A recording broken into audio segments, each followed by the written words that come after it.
What's doing? Welcome back. We've got something similar to, but same as, but different than a Ranger.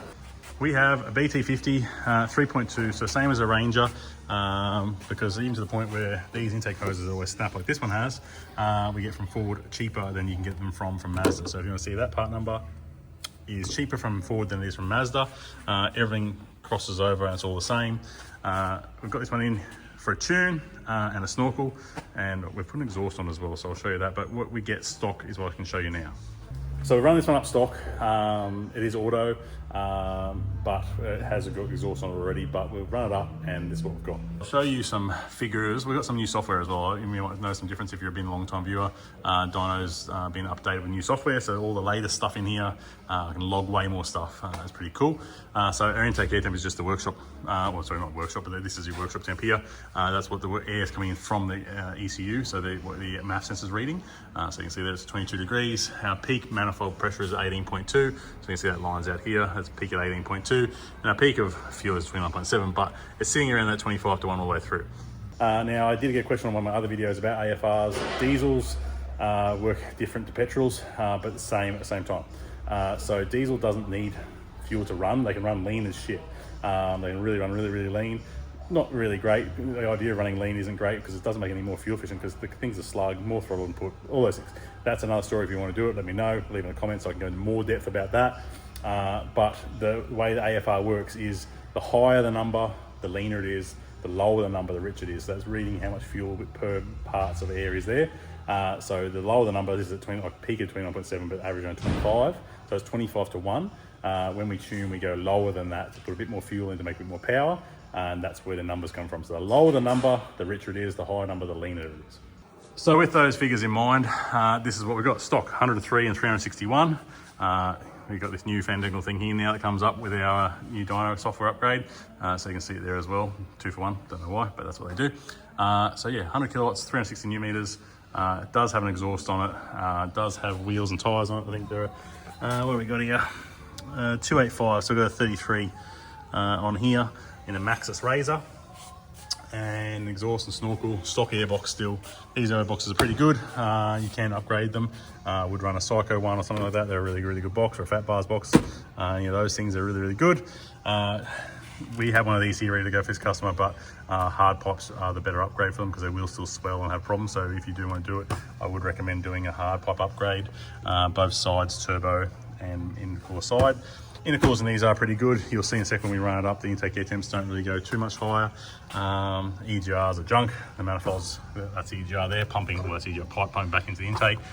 Fills the intake up with carbon, and not a great thing. So we can fix those easily enough. Outside that, inject the fuel systems in these are really bad. I'm probably better to talk to you because they're bad. So they're very susceptible to bad fuel. They're very gentle little things, they are. Anything other than really good diesel, they will start to fall apart. That metal then starts to go through everything, destroy the pump. Early models PX1 and early PX2 have pump issues as well. I have done a video on that where the springs start to fail. So late PX2, they fixed it with an upgraded pump and springs. So you're gonna see that, I'll put a link in the bottom about that. But you need a new pump, new injectors, new fuel filter, and usually do like intake pump. It's expensive. So just make sure you use good fuel, don't let it run too low, and generally they will be okay. Turbos are bad for these as well.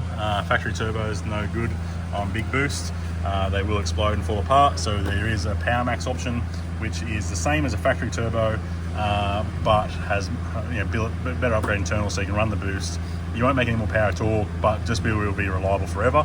Outside of that, they're generally pretty good. Or the EGR coolers, there's an EGR cooler around the back there. You can't see it, but it goes in there. The EGR cooler leaks. Can do one or two things. It can leak externally, or it can leak internally via the EGR, and then fill up your pistons with water, and you explode your pistons out the side of the block. So probably don't recommend having those. We do Ford anti-destruct, like the Nissan anti-destruct system, where we recommend EGR cooler delete. We do generally, you can run your Power Max turbo, it makes it a bit more reliable.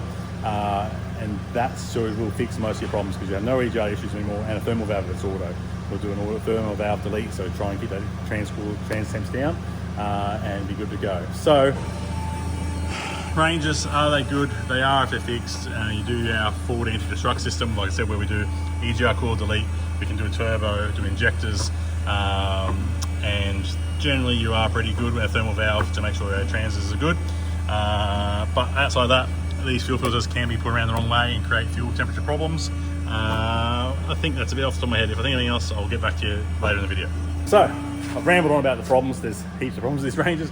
I've rambled on about them. This one's got some mods. Let's get it tuned, run it up, see where she goes.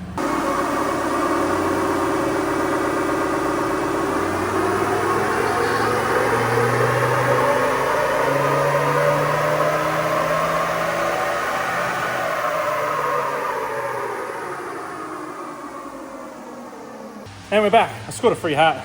Exhaust rep came in while I was tuning and gave me a hat. So, got a hat, cool that. Rhyming and everything. So we're back into it, and I've done a couple of runs, done a couple of tweak adjustments, just some slight things. So we'll give you some numbers here. So 103, 361, and then add a bit of a tweak, another bit of a tweak, and another bit of a tweak.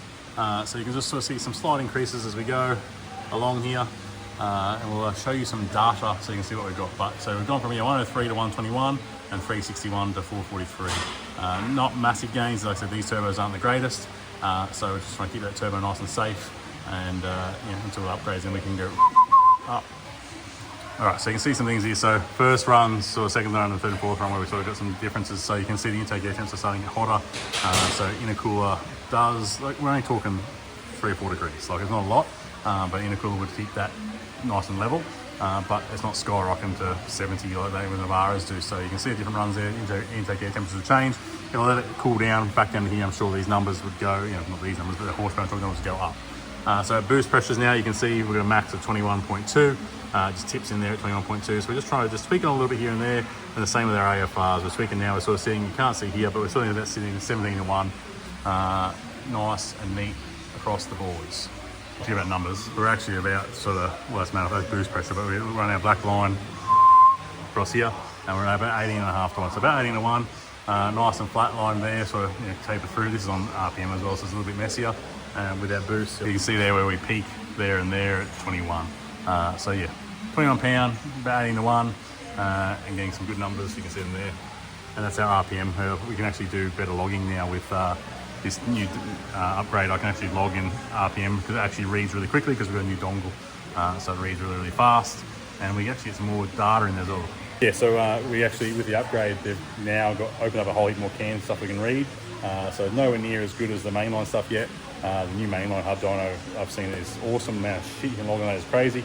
Dyno Dynamics has definitely stepped up a lot from the last update. So we definitely have some good specs there. We can see in what we're doing, track it all, log it all, and then adjust from there.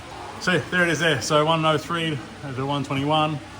Nothing awesome or to brag to, nothing to brag to mum about, but it's good gains, reliable. Big chunk of change in torque, so you can actually feel it when you're driving. If this was to go airbox, turbo, injectors, we'd go over 150 kilowatts and 600-700 newton meters of torque and be really, really good. But recommend EGR delete, EGR cool delete, turbo, airbox, injectors, and we'll get some good things out of it. But this is just a work ute, so I think you're going to be happy with that. It's going to be reliable. It's not going to have any problems. It's going to have a bit more poke in it to make it go. He's a plumber, so he doesn't have a bit of weight in the back. But yeah, outside of that, she's all done, ready to go. Another Ranger out the door. Nice snorkel from Fat Bars. Jess installed that yesterday. Nice clean fit. Yeah, that's it. Exhaust system. Oh, we've got a hard cut limiter in there as well. I might show you my hard cut so you can see what's going on with that.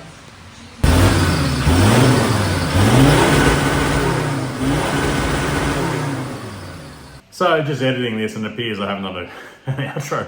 Mazda BT50, not Ranger like I said there a couple of times, but same but different, almost the same but not the same. They are good cars when we do that Mazda/Ford anti-destruct system.